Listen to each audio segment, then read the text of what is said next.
Man, if you are anything like me, you have been heavily anticipating. I mean, waiting all summer, patiently, impatiently waiting for the start of the 2025-2026 NBA season. And man, the season kicked off yesterday in grand fashion. Whether you watched the games or you did not watch the games, man, I am here to tell you that the NBA on NBC, like the whole production, top to bottom, was like that, bro. It was fire. Everything about it. In this episode, I'm going to talk to you about exactly why the NBA on NBC just saved basketball. Let's talk about it.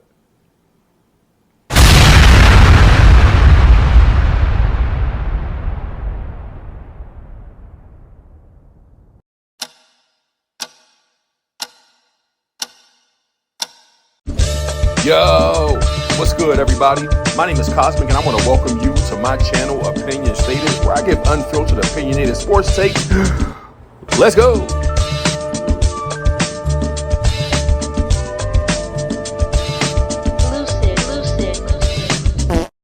Yo, what's good, everybody? My name is Cosmic. I want to welcome you back to my channel, Opinion Stated.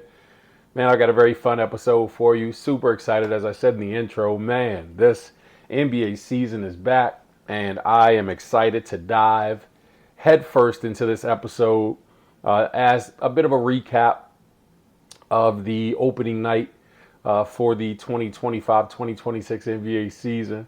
I'm going to get into, obviously, the two matchups between the Oklahoma City Thunder and the Houston Rockets, the defending champion Oklahoma City Thunder, who would see their banner raised, will get a chance to, be presented with their championship rings for the first time, get to slide them on their fingers and kind of relish in the moment, and then, get into the first of many, many basketball games to take us from now through the end of June.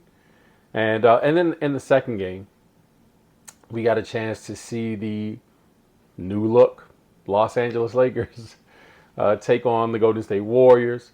So I'm going to dive into both those. We'll get into some stats. I'll share with you my insights and my takeaways from those games. But before we dive deep into this content, man, do me a huge favor, like this video if you haven't done so already. Liking the video helps us cruise along Algorithm Avenue, helps us get into the presence of individuals just like yourself who might be interested in this kind of content. Also, subscribe to the channel. Doing so and clicking that notification bell helps you to be notified as to when my newest episodes are uploaded. And without further ado, I'm diving directly into this episode, and I'm entitling it NBA on NBC just saved basketball. And man, that could sound like, just some ridiculousness. I could right now sound like a person who's caught up in nostalgia. I could sound like a person who's just like so old school that I can't get out of my old school, and a bit of my old school or, memories from old school were brought into the new school, this new era. And I guess I could be guilty of all those things. But the reality is nostalgia is a beautiful thing. You know what I mean? Channing Frye was on record saying, man, nostalgia is killing basketball. It's killing the NBA. People, are, so stuck in this idea of the 90s that it's ruining the game today. And that can't be true, because the folks who watched, like me and many others, back then are still watching today. Folks who watched basketball before I started watching are still watching today. You know what I'm saying? So the love for basketball is the love for basketball. You know what I mean? Like those of us who perhaps fancy ourselves purists, of the game, probably, lean more towards wanting to see it played a certain way. Like, not just the way we were taught, but to see it embraced and respected and, and officiated and played, in its purest form. And so anyway, that neither here nor there.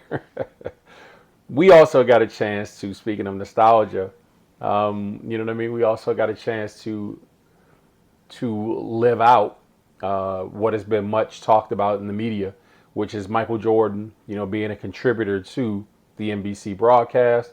And so we got a chance to experience that also. I'm going to get into just a bit of the clip from his time spent on air, I guess I'll say, and then we'll, you know what I mean, like I'll share some insights. But I'm not gonna keep blabbing here. Let me dive into, man, what is going to be the game plan for this episode, 4-part game plan. We're going to talk, of course, about the Houston-Oklahoma City game. We're going to then talk about the MJ Insight. We're going to talk about the Golden State Warriors versus LA Laker game. And then I'm going to give a last word, and I'm going to get the fuck out your way. So, kicking this right off, you know what I mean? As I said, man, Oklahoma City would take on the Houston Rockets, man. And you know, they would give us a double overtime thriller as the first game of the actual season. A double overtime game was like, you couldn't script this any better. You know what I mean? In regulation, Kevin Durant would miss the front end of 2 free throws, and the one free throw that he made only put Houston up by 2 points. Shai Gilgeous-Alexander comes down, knocks down a jump shot. We're going to overtime. You know what I'm saying? So, right on script. Kevin misses a free throw, man. 88% career free throw shooter too, I believe. But anyway, neither here nor there. I wanted to get into some of the stats from the game. So, namely, talking about Kevin Durant, man, 47 minutes. He shot 9 of 16 from the field, 0 for 4 from 3, grabbed 9 boards, dished out 3 assists, had 23 points. Certainly seemed like he had more than that in the game if you watched it. 42 minutes for Jabari Smith Jr. He shot 7 of 15 from the field, 2 of 6 from 3, 5 boards, and just 16 points in the game for him. Steven Adams, 1 of 4, 4 points. 13 rebounds, 3 assists.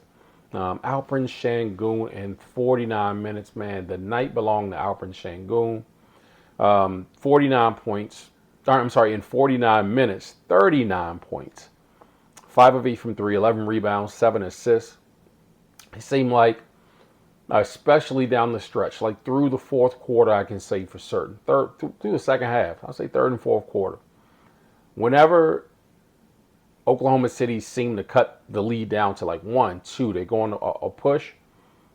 Alperen Sengun would step up and hit a big 3 or just a big shot, a timely shot to help to keep a bit of distance between them and Oklahoma City. And I watching the game just realized, I was just like, bro, it is only gonna last for so long. You know what I'm saying? Like at some point, these young bucks gonna catch up because the youth is on their side and their depth is on their side. So it is what it is. Amen Thompson in 39 minutes, 18 points on 8 of 17 shooting from the field, 0 for 7 from 3, 4 rebounds, 5 assists in the game from Alperen Sengun, man. Almost a triple double. I'm gonna go back to say, but yeah, it was like I said, man, a very interesting game top to bottom, obviously double overtime. This is just stats and how they shook out for the Houston Rockets, man. They go 9 deep in the game.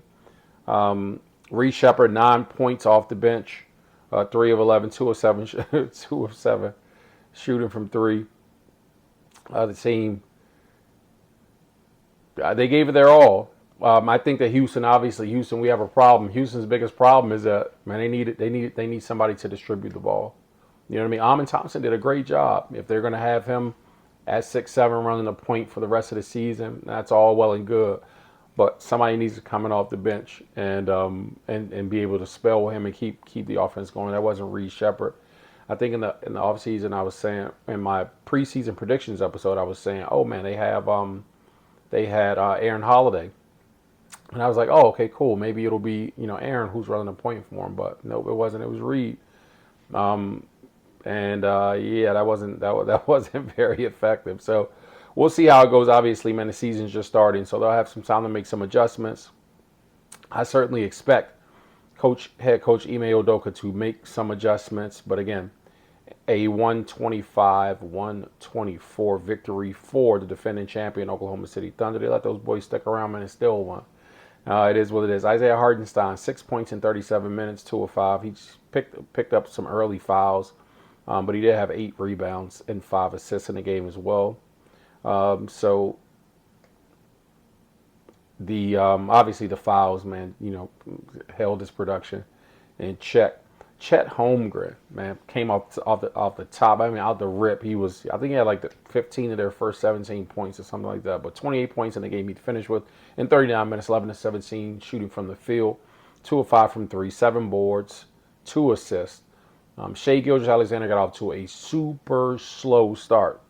35 points he'd ultimately end up with in 47 minutes on 12 of 26 shooting from the field, 1 of 9 from three, 5 boards, 5 assists. I'm purposely not talking about the threes and spend a lot of time because I'm going to get into like the full-on game stats, and we'll kind of do an analysis of that too, man. Just kind of look at it. It was an abysmal shooting night from long range for Oklahoma City, but I mean, man, you live by the three, you die by the three is a saying from our generation, and they were certainly willing to die by the three tonight, and fortunately they did not die by the three. Lou Dort, 6 points in 45 minutes, 0 of 8 from three, 2 of 12 from the field overall, 6 boards, 5 assists. Cason Wallace, 14 points in 42 minutes, 5 of 10 shooting from the field, 3 of 8 from three, 7 boards, 5 assists in the game for him. And then off the bench, man, Mitchell chipped in 16 points in 15 minutes off the bench, so he had a great game, 6 of 12 shooting, so 50% from the field, 3 of 6 from three as well, 50% from three. So he played well. Aaron Wiggins, 10 points off the bench in 21 minutes, 4 of 8 from the field, 2 of 5 from three, 1 and 1. And Alex Caruso had 8 points. Big 8 points off the bench for Alex Caruso. Also seemed to come in. Obviously, he's playing great defense, very chippy, but also hit some timely shots when they needed them as well. So 8 points in 30 minutes, 3 of 9 shooting from the field, 2 of 6 from three. So, again, that's just how the box score shaped out.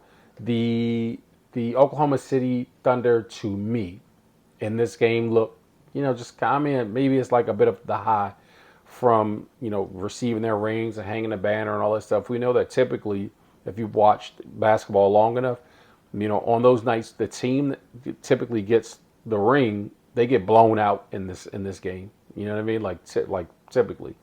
There's in NBA history, I don't even have the numbers. I probably should have looked them up before this episode, but the defending champions have a losing record historically in that opening game of the season. And so, maybe they were dealing with a bit of that, but whatever it was, Houston allowed them to stick around in the game, man. And so they made them pay for it in double overtime. Digging a little bit deeper into the team statistics, 43 of 97 shooting from the field in the game for the Houston Rockets, man. They shot 44.3%, 46 of 104 for the Oklahoma City Thunder, who shot 44.2%. So you see they both shot the ball at about the same clip. Here's where the disparity is crazy. 11 of 39 from three, 28.2% for Houston, 13 of 52 for Oklahoma City. Oklahoma City shot 52 threes, bro. 52 threes, 13 and 52 is 25%. So both these teams shot, fucking piss poor, terrible from three. But teams are still intent in this league to put up a bunch of threes, man. I was just kind of, I don't know, man, maybe high off seeing the basketball. Like, I was just like, whatever. I'm kind of getting used to it, I guess, at this point. Like, teams are just going to jack up a whole bunch of fucking threes, man. It's ridiculous. 27 of 31 from the free throw line, 20 of 25 for the free throw line for Oklahoma City Thunder. 52 boards for Houston, 38 rebounds for Oklahoma City. So, man, they out-rebounded Oklahoma City by 14 rebounds. The huge despair, well, I guess in both, it was kind of even. 5 more offensive rebounds than them and 9 more defensive rebounds. So, statistically, I guess, everything was on the Houston Rockets' side for a moment. Let's take a deeper look. 23 assists in the game for Houston, 29 for Oklahoma City Thunder. So they were sharing the ball around a bit more. Obviously, a plus 6 in assists totals. 12 steals for Oklahoma City, only 6 for the Houston Rockets. So, yeah, they were obviously getting out in the passing lanes and being more pesky. They were certainly at point of attack. They were playing Oklahoma City they were playing far more aggressive defense and more pesky defense than Houston. So that was really good to see. 5 blocks to 4 blocks in favor of the Rockets. The turnover story in this game was crazy. 25 turnovers for Houston. 25 turnovers for Houston in this game. 12 for Oklahoma City Thunder. So, man, look, typically when you turn the ball over, you're going to lose the game. You got to protect the ball, bro. So, 28 points conceded off turnovers to the 12 points conceded from the 12 turnovers to Oklahoma City Thunder. Only 2 fast break points, and that's what I was telling some of my friends. I told the homies in group chat that that our text message exchange is going to make it into this episode. But I'm not going to share. But I was saying, like, how is Houston going to score enough points to keep up with these boys? They're going to run them. You know what I mean? So 16 fast break points. They at least, you know, were trying to run them. But Houston, you know, like I said, man, was just kind of keeping their distance from being able to knock down a couple shots here and there. But yeah, man, those young boys at the end of it all, obviously, like I said, man, with their depth as well, you know, having the help coming in off the bench, we're going to be able to withstand, you know, whatever kind of a hedging that that Houston was doing to them, and I knew it was going to happen at some point. So as it was staying, the game will go into double overtime, and that's how it will be settled. 44 points in the paint for the Rockets, 50 points in the paint for Oklahoma City Thunder. 26 fouls, 27 fouls. That breaks down to be about the same. Largest lead was 12 points in the third quarter for the Houston Rockets. Largest lead in the game was 6 for Oklahoma City. So yeah, again, man, when they went up by 10 right before the half, and then a 4-point play cut the lead to 6 at halftime. I believe Houston came out and just went on a 6-0 run and to start the third quarter, and so they were up 12. But yeah, man, again, if you're just gonna kind of rely on just shooting a bunch of threes, and really it was their cohesiveness and offense I didn't really see. You know what I mean? Like I didn't. This of course will change. It's just the first game of the year, man. There's 81 games left for that team. So I'm certain that Ime will figure it out. Losing Fred VanVleet to that knee injury is crazy, obviously, because it takes away from them having their facilitator that they were thinking that they were going to have coming into the season. So that'll be interesting to see kind of how they make that adjustment. But yeah, it is what it is, man. In this game, they squandered one. You know what I'm saying? But 81 man to go, and we'll see how that shakes out. Moving into the second quarter of this episode, I want to get into really quick, man, just the MJ insight that I referenced and that I mentioned. It was really, like I said, heavily anticipated. Talked about a whole bunch in the mainstream media, on social media with the independent creators as well. Just talking about how this Michael Jordan insight, or Michael Jordan's input as a contributor on the network, like what that would look like. Everybody was kind of speculating as to what they thought he was going to be doing, if he's going to be dragging, like this new generation. And in a lot of ways, I think that he's going to kind of break down, they alluded to next week, how he's going to talk about load management. And so I do think that a lot of the remarks that he makes are ultimately going to be like, "Ooh, Jordan said this," but without him being, he's far more diplomatic than I guess people will give him credit for. He's not like a shit talking, like veteran. He's not that guy, like now to just be shitting on the league in public statements. So I don't think that he's waited all this time to then get on NBC and start doing it. I could be wrong, and we'll see. However, today's insights, and what it looked like is just that, obviously Mike Tirico sat down in Jordan's home with him, or one of his homes somewhere with him, to just kind of share. Looks like an interview, so maybe they just took this little interview and chopped it up. Every single week they're just going to give us a little nugget from this interview and call that Michael Jordan contributing, with his insights. But or maybe they'll change scenery at some point or change venue, and like they'll give us something more direct, pointed. However, I want to share with you just what I felt like, was kind of like a notable thing to take away from what he was saying. and he's going to kind of set this clip up. He was talking about how he, I guess, was spending a weekend at like the Ryder Cup and rents a house from, some owner of a property. And, Mike Tirico asked him if he had touched the basketball or if he had, been shooting ball or what have you. He's like, he hasn't touched the ball in years. So Mike Tirico asked him, like, when was the last time?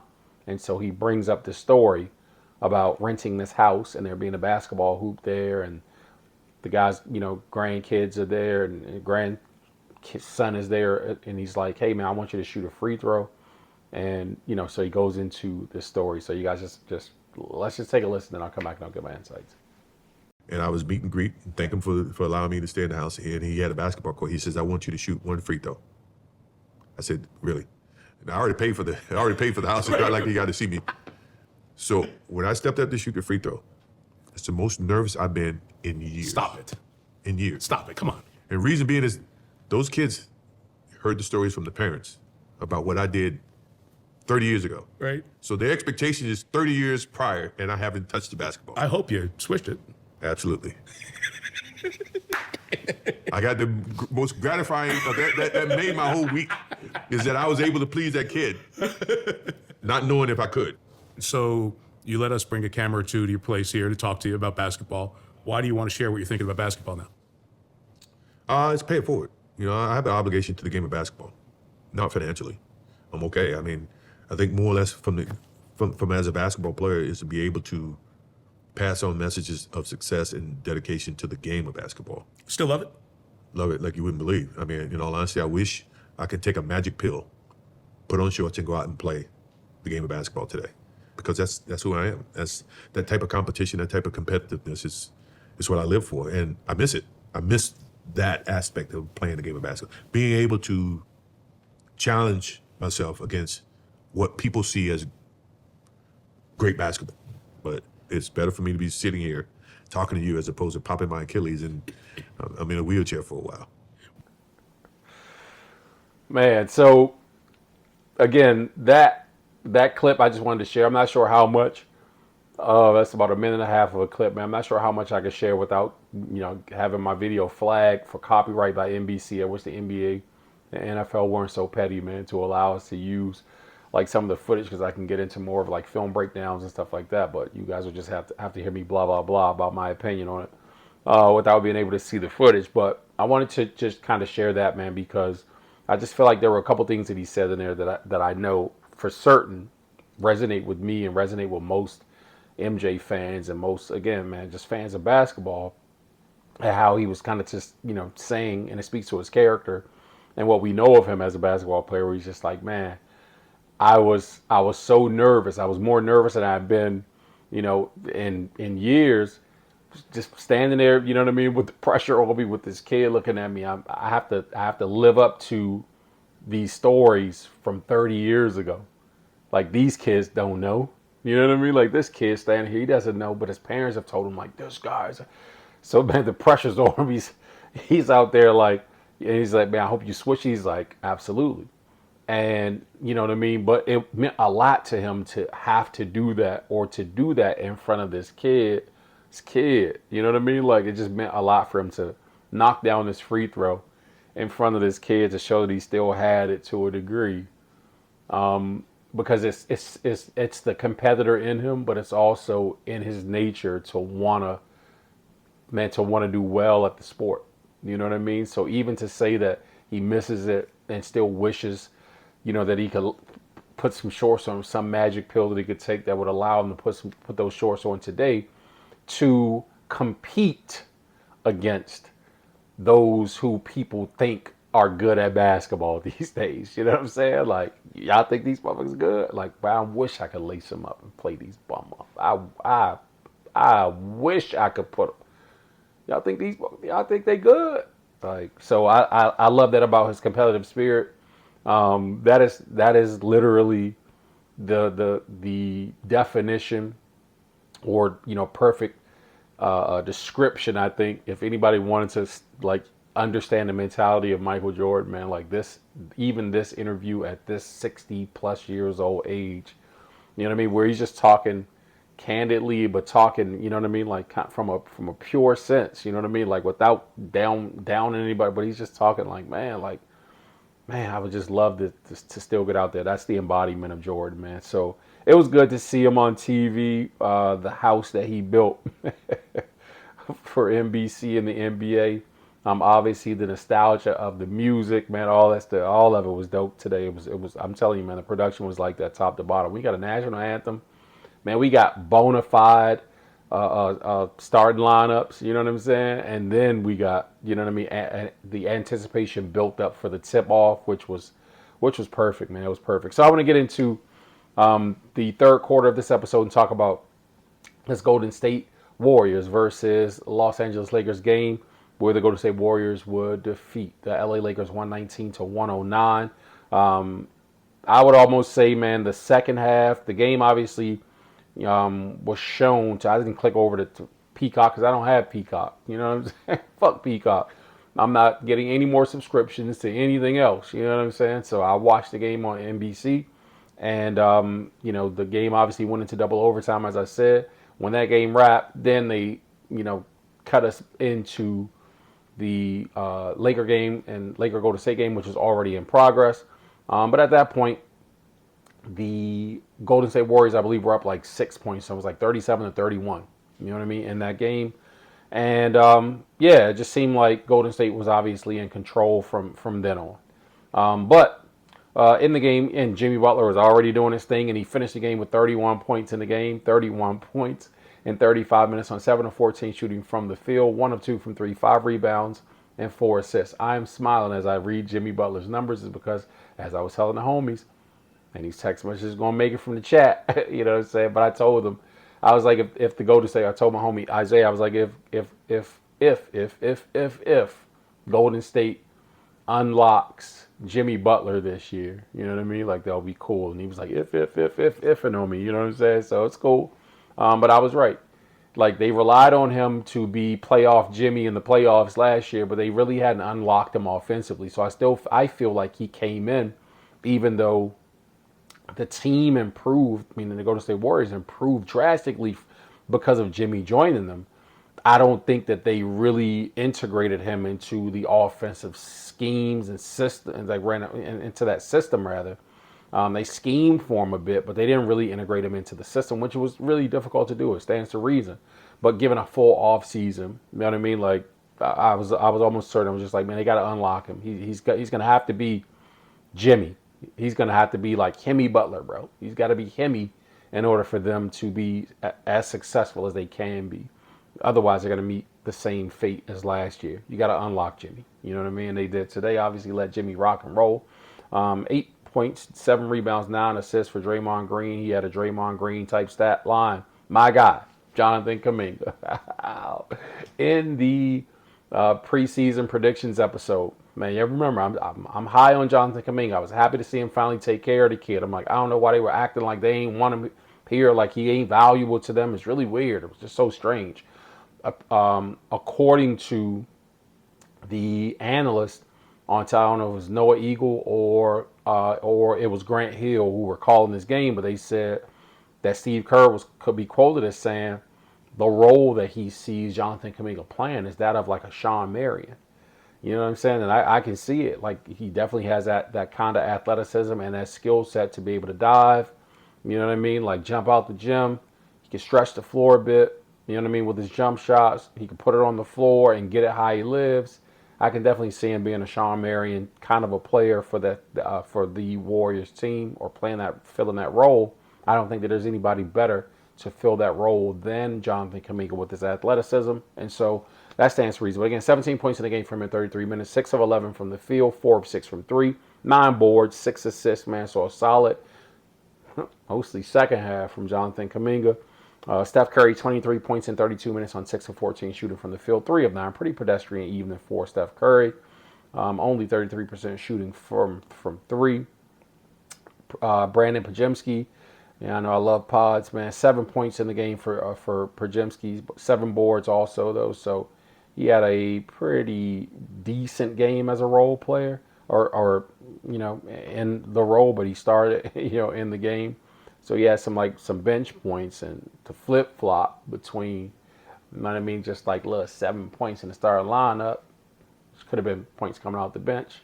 Yeah, Buddy Hield come off the bench and drop 17 points in 22 minutes on 6 of 11 shooting from the field, 5 of 10 from 3. I said in that preseason predictions episode that, man, I love Buddy. You know what I mean? I'm just like, Buddy needs to work out with Steph a little bit more. You know what I mean? Like, get those shooting drills and all that stuff, man, those reps up. Whatever he needs to do, man. His training regimen, switch it up, something. Because when Buddy is on, Buddy is on. But when Buddy is off, Buddy is awful. You know what I'm saying? So Buddy was good today, which is super dope. That pretty much rounds out the bench. Will Richard came in off the bench with 5 points. GP2 with 6 points, 5 points for Al Horford. So yeah, not much like crazy bench production outside of Buddy Hield. And yeah, man. So that was that. On the Lakers side, though, man, the Lakers. Holy shit! I had them in that predictions episode finishing in top 5 in the West, like literally number 5. Clippers behind them at 6, Golden State behind them at 7. I think I said in that episode too, man, like Golden State could probably, you know what I mean, like see themselves move up like a spot or two. If Golden State's going to play like this, Golden State's going to play like this for the rest of the season.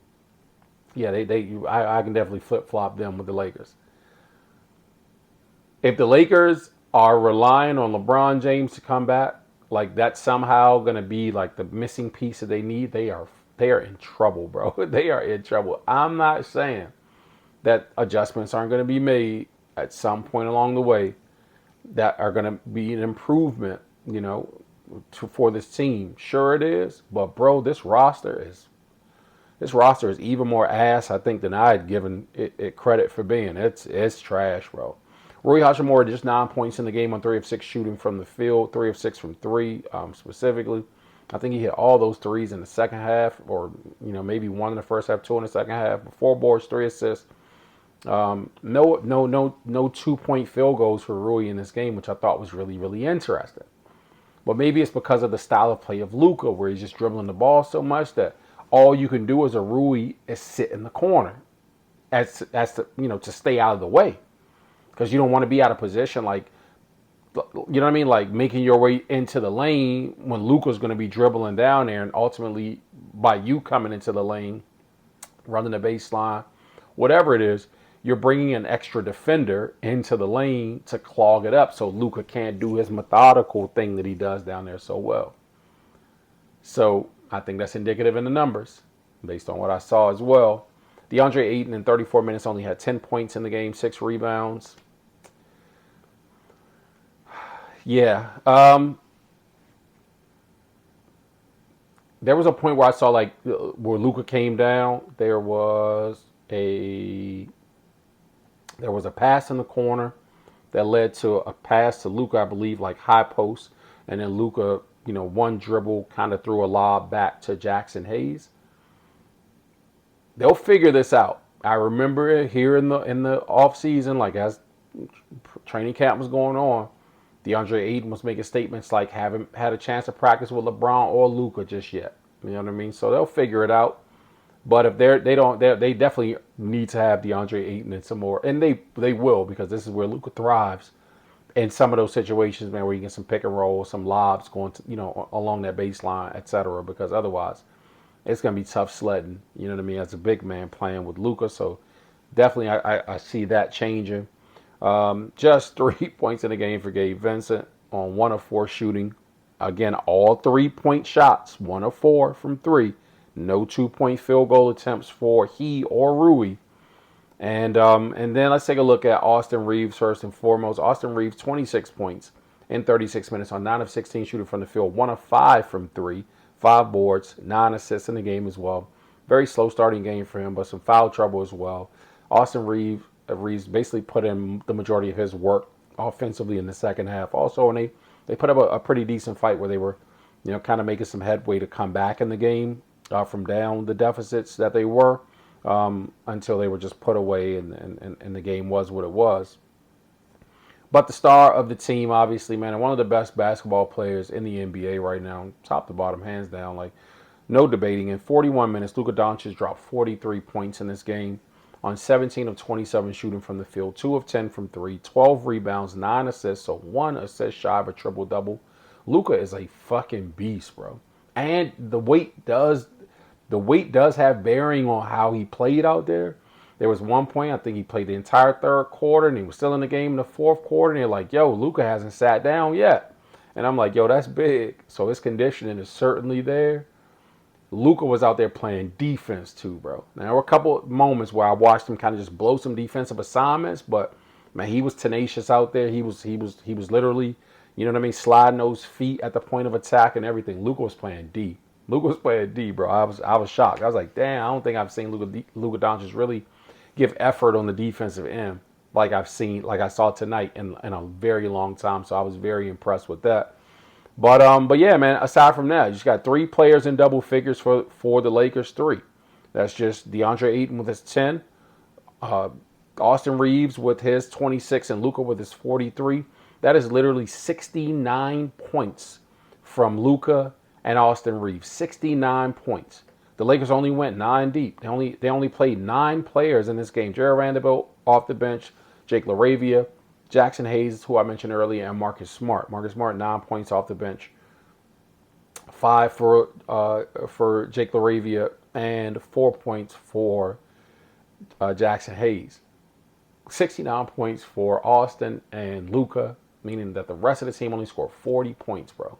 There is no way possible.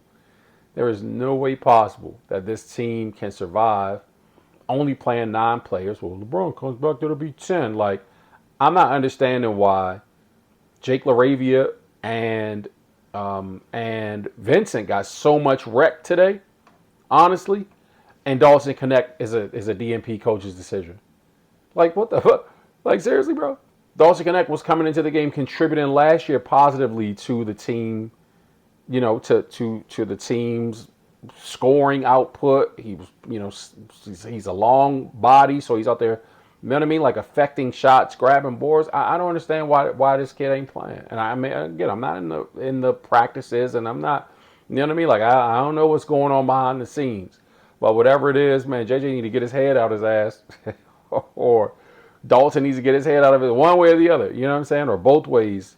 Because there's no way that Dawson Connect should not have been playing in this game, man. I just don't understand it. Like, it really legit didn't make sense to me. But anyway, it is what it is. That was a game. I'm going to get into some of the team stats here just so we can take a look at them. Golden State would shoot 38 of 78 in the game, 48.7% from the field, 42 of 77 for the Lakers. They shoot nearly 55% from the field, 17 of 40 from 3 for the Golden State Warriors. That's roughly 43%, 42.5%. 8 of 32 from 3 for the Lakers. 25% from 3, bro. Like, again, you're missing them. You're just going to keep shooting them. Just keep shooting. Live or die by it. And they die by the 3 clearly in this game. 26 of 29 from the free throw line. 17 of 28 from the free throw line for the Lakers. The Lakers actually, again, so they were still in the game. That's 11 missed free throws. They only lost the game by 10. You know what I mean? Like, man, a few more free throws, a couple threes fall. It's a different ball game even still. You know what I'm saying? So 39 rebounds to 40 rebounds in the game. So the rebound margin was very close. It was only 1. 29 assists to 23 assists for Golden State, plus 6 for Golden State. Golden State 3 more steals in the game, 2 more blocks. 19 total turnovers in the game, 20 total 20 in the game for the Lakers, 19 for Golden State. So the turnovers are a big deal too. You know what I'm saying? Like, both teams turned the ball over about even, but turnovers are still ridiculous. You know what I mean? You got to be able to cut those turnovers down. Fast break points 13 for Golden State, 6, only 6 fast break points for the Lakers. So again, that speaks to a whole bunch of dribble in the half court. But you know, they were heavily relying on Luka, obviously, to do a bunch of the scoring and the bulk of the scoring, because like, who the fuck could stop him? He was on fire, man. He's doing his thing. 36 points in the paint for Golden State. Not a point centric scoring team. Definitely an outside jump shooting team. to 62 points in the paint for the Lakers. And the majority of those were Luka scoring to the paint, just getting it how he lived. Luka was just doing whatever he wants to do out there. So largest lead of the game was 17 points for the Golden State Warriors, only 2 points for the Lakers. Man, Lakers got a lot of work to do. You know what I'm saying? They got a lot of work to do. And again, it's just the first game of the season, so I'm moving right into the fourth quarter here, man. My last word: the NBA is back. I'm excited. The NBA is back, bro. Like, not just the season is back, but I feel like if we could just get rid of some of those threes, you know what I'm saying? But the great news is it's also it seems as though, obviously, with NBC, coming back into the mix, that the production quality of the product is going to be, a lot better. And so we'll get everybody else, all the other network partners to follow suit. And maybe that was the NBA's plan all along. So maybe Adam Silver, finally got something right as commissioner. And for that, I, as a fan, I can only speak for myself, man. I can be excited about it. I want to say all of us as fans should be excited about that. But based on what I saw today, I'm content to just watch games on NBC if that's the case. You know what I'm saying? So, man, that's been the basis of this episode. I'm excited that the NBA is back. I will have much more NBA content to come. I just want to do a quick recap of tonight's game. They ended just a few hours ago. I'm going to knock out now, man, get me some sleep. Can't wait for the remaining games to come this week. I'll catch you guys in the next episode. Like the video if you haven't done so already. Subscribe to the channel as well. Take care of yourselves until then. Blessings.